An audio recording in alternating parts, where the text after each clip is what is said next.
ప్రముఖ సామాజిక సేవాకారుడు ఎన్ఆర్ఐ బల్లా ఆంజనేయులు జన్మదిన ఫ్లెక్సీలు మున్సిపల్ అధికారులు తొలగించడం దారుణమని ఎన్ఆర్ఐ అభిమానులు ఆగ్రహం వ్యక్తం చేశారు. కామారెడ్డి జిల్లా కేంద్రంలోని ప్రెస్ క్లబ్ భవనంలో ఎన్ఆర్ఐ అభిమానులు మీడియాతో మాట్లాడారు. శనివారం బల్లా ఆంజనేయులు జన్మదినం సందర్భంగా కామారెడ్డి పట్టణంలో రాజకీయ నాయకులకు సంబంధం లేకుండా ఏర్పాటు చేశామన్నారు. అయితే పట్టణంలో అనేక ఫ్లెక్సీలు ఉండగా కేవలం సామాజిక సేవా కార్యక్రమాలు నిర్వహించే వ్యక్తికి సంబంధించిన ఫ్లెక్సీలు మాత్రమే తొలగించడం సరికాదన్నారు. తాను సంపాదించే దాంట్లో కొంత సేవా కార్యక్రమాలకు వెచ్చిస్తున్న ఎన్ఆర్ఐ ఫ్లెక్సీలలో ఏ నాయకుడి ఫోటో కూడా పెట్టలేదని స్పష్టం చేశారు. ఫ్లెక్సీల తొలగింపు వెనుక ఉన్నదెవరని ప్రశ్నించారు.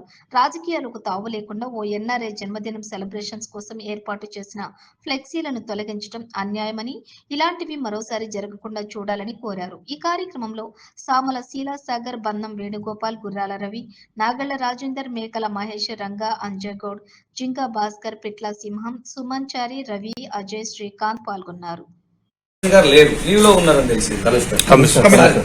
కమిషనర్ గారు అలాగే టీపీఓ గారు ఉన్నారు, టీపీఎస్.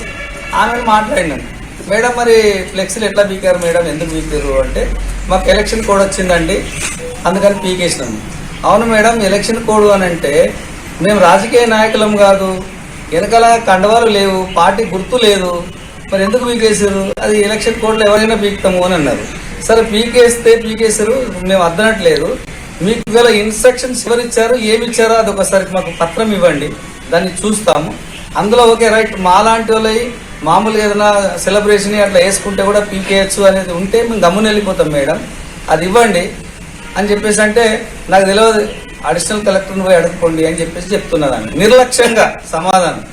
అంటే మేము కామారెడ్డిలో ఉండే సిటిజన్ మేడం, మీరు ఇట్లా మాట్లాడడం కరెక్ట్ కాదు, ఎక్కడికి వెళ్ళి వచ్చిన వాళ్ళు కదా మీరు ఏదో చెప్పినట్టు చెప్తున్నారు, ఇది ఎంతవరకు కరెక్ట్, మీరు మాకు అది ఇవ్వండి, మీరు ఎందుకు పీకిర్రు అనేది అడుగుతున్నాం.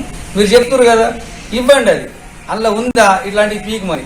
ఒకవేళ అలాంటివి తీయాలనుకుంటే కామారెడ్డిలో అడ్వర్టైజ్మెంట్ ఎన్నో ఉన్నాయి, మరి అవన్నీ తీసేయండి. మేము అర్థమట్లేదు, ఇవి మాది పీకిన దానికి కూడా మేము తప్పుపట్టలేదు.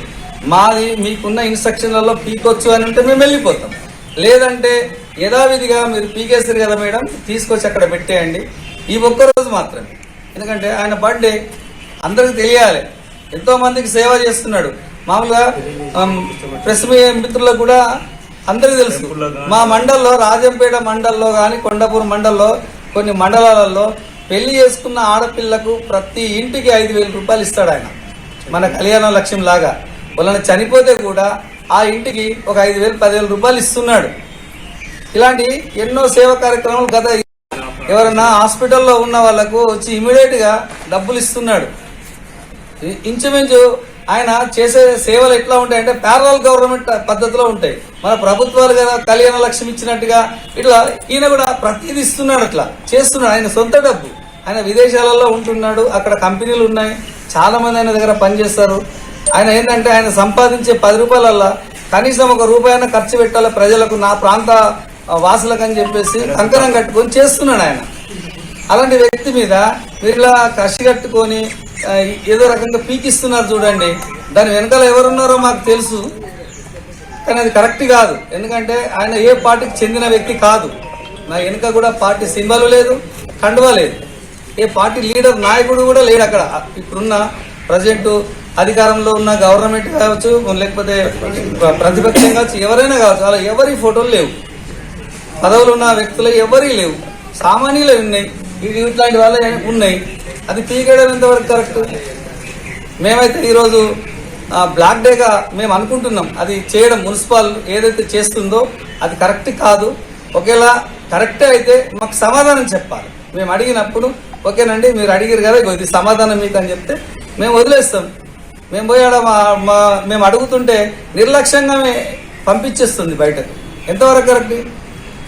కాబట్టి దయచేసి ఇలాంటివి జరగకుండా చూడాలి. మీలాంటి వాళ్ళు కూడా, పత్రికా సోదరులు కూడా ఇలాంటి దాన్ని మీరు అర్థం చేసుకొని ఇలాంటివి జరగకుండా చూస్తారు, రాస్తారని చెప్పేసి ఆశిస్తూ థ్యాంక్ యూ.